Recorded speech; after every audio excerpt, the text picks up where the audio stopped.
Do you have a not so perfect life? I mean, we may look like we have it all together, but the truth is we all have stuff. UNbroken provides a brave space where we women can take off the mask, share our secret struggles, and our secrets to success.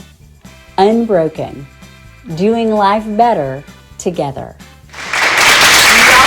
Welcome to UNbroken with Janeé. I am so glad you all are here. You may notice that we are not in the studio. I told you all that we were taking this show on the road, and Nocona, you all are special to me, so we had to come here first. So welcome to Nocona. Can I hear some big cheering for Nocona? UNbroken is a brave, supportive community for women and girls who want to take action and create change. We're at a beautiful venue full of weddings, and I wish that there had been a venue like this when I got married. But my husband and I got married in 5 weeks and 6 days. I know. From the time that we met till the time we got married. And we don't recommend that. No. Don't recommend it. I wasn't pregnant. It's okay if you are. I'm not saying there's anything wrong with that, but I wasn't. But we had been, it was suggested that we should just go ahead and get married by a counselor. I know, I'm looking at your faces. Like a counselor that would actually say that? You know, I have to say that there are two kinds of people, those in therapy and those who should be. I am one of those who is. Although I am a little curious about counselors, because has anyone been to a counselor, or is it just me? Thank you, brave women that will admit you go to counseling. I don't know about you, but counselors kind of get me because I'm paying them good money. And I pour my heart out to them. And I say, what do I do? And they say, what do you think you should do? Well, I'm really struggling. Can you just give me some advice? I think you know the answer in your heart. No, if I knew the answer in my heart, I wouldn't be coming to you, right? I mean, hello? But what I've learned from this counselor is that there's something to be said for these questions. So, for example, I have an 8-year-old little boy. And when he comes to me, I don't want to lie. I mean, I want to tell the truth to him. And so when he comes to me and he says, Mom, is there a Santa Claus? Well, why are you asking if there's a Santa Claus? Well, because at school, Easton said that there's no Santa.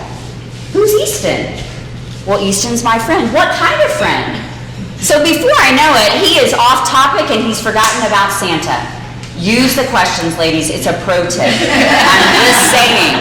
You have a friend and they say, hey, how do I look in this? How do you look in what? This outfit.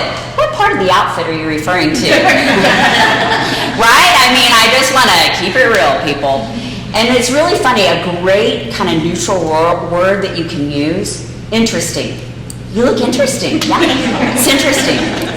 But see, interesting is one of those words that it can be like interesting, haha, or interesting, peculiar. Interesting. It's another pro tip for you. It's interesting. I am, if you haven't already figured this out, I'm a really quirky girl. And it took me some head nods in the crowd. I mean, what is it, the pink bus that gives away my quirkiness? But I am a quirky girl, and I am learning to embrace it. I haven't always embraced who I was. I tried to kind of dumb it down for a while, but now I'm embracing that I'm a quirky girl. One of the things that I love to do is mess with people. I really do. And a great place to do this is on an elevator. An elevator is the only small space that I know of that people pretend to be invisible. You get on the elevator. First of all, there's a line waiting at the elevator. The button has been pushed. It's lit. And are any of you like me and you push it again? And then just because I think I'm that awesome, I'll even push it twice. Give it a little wink. So when the doors open and people walk in, we're all looking around. What are you looking at, the four walls? But see, this is my time to shine, because I will go up to these, hey, how are you today? I'm fine. What do you mean by fine? Like, is that fine good, or what would take you from good to great? Can you imagine being on the elevator with me? Yeah, it's pretty obnoxious. But the only thing worse than that is getting on a plane with me. Has anyone flown Southwest Airlines? Yes. All right, you get to pick your seat. And this is a beautiful thing. Another pro tip for you all. So I love the aisle seat, and I love to be towards the front of the plane because I think that I can get off quicker, all those things. So when you're on the aisle seat, front of the plane, somebody is going to ask what question? Can I sit next to you?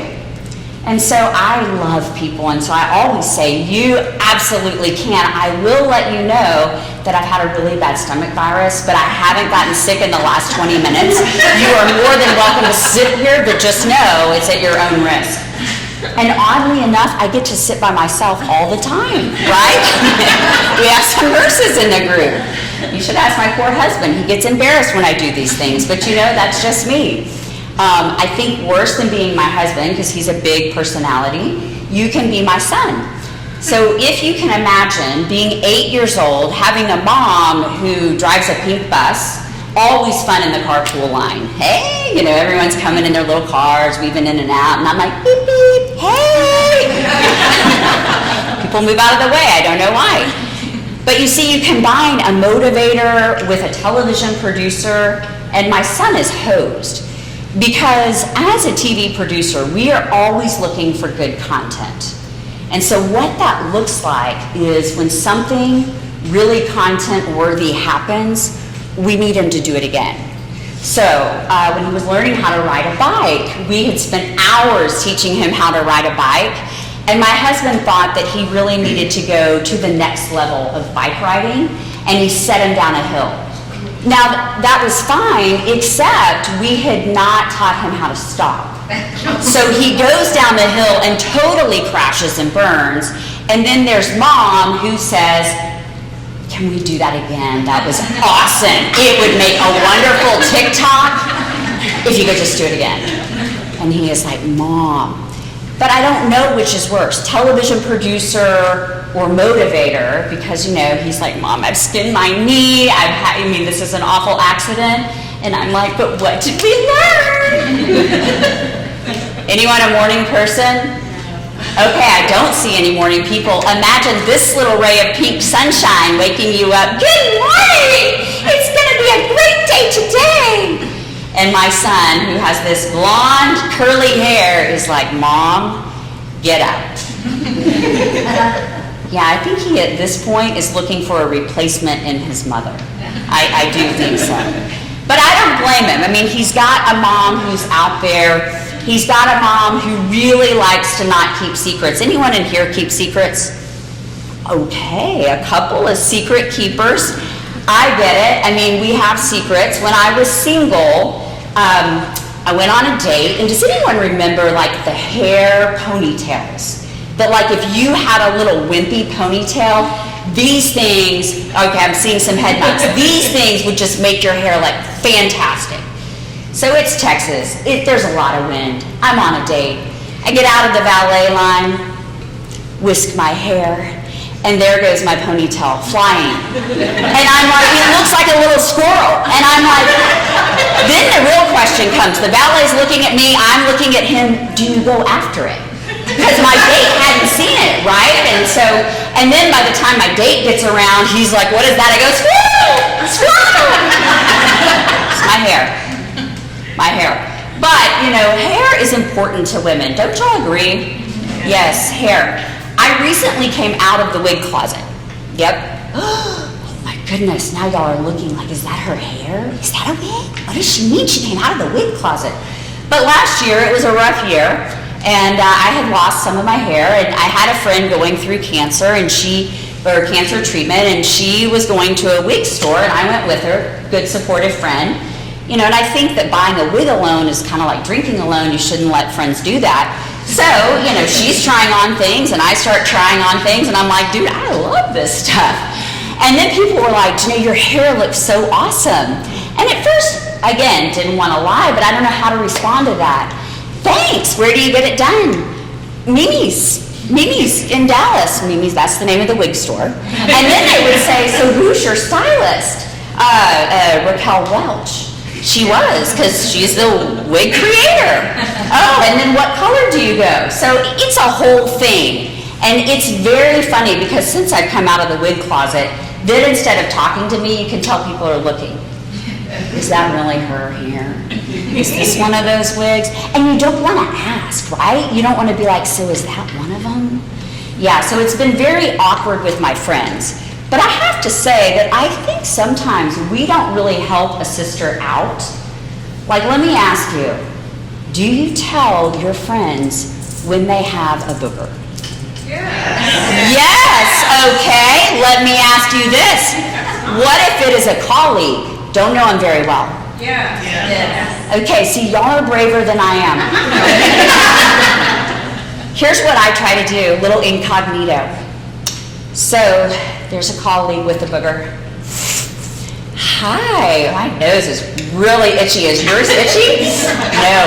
I mean, it is like really itchy. Like, I think like, and trying to see if they get it, you know? And by now, I know, and some of y'all are like, why don't you just tell them? But I mean, that's awkward. Like, you've got a level 5 hanger. Just wanted to let you know, sister. Trying to help you out. But remember, I'm the quirky girl. So I'm the one that will actually stick fruit or spinach or something in my teeth just to see who will tell me. And you would be shocked how few people will tell me. I see my friend Amber here. She would probably tell me. Yes? No? Yes. She's laughing. But many times, I mean, years ago, I was emceeing a huge event. It was at this big conference center. And at big conference centers, they often have these giant screens. All right, so giant screens on both sides. And I just thought I did the most wonderful job. And when I got finished, I went to the bathroom, and it was an emotional event. I had shed a tear or two. Yes, MCs can do that. What I didn't know is that when you shed a tear or two with fake eyelashes, they don't always stay on. So like half of my eyelash. So if you can imagine half of the eyelash on the big screen, oh yeah, you should watch the replay of that one. Not good. The only thing that made it even better is that when you are up here doing this kind of stuff, your lips get really dry. And so like your lipstick comes off except for the outside. So I was wearing red on the outside and I looked like the Joker. I mean, yes, I didn't get asked back by them and I'm not sure why.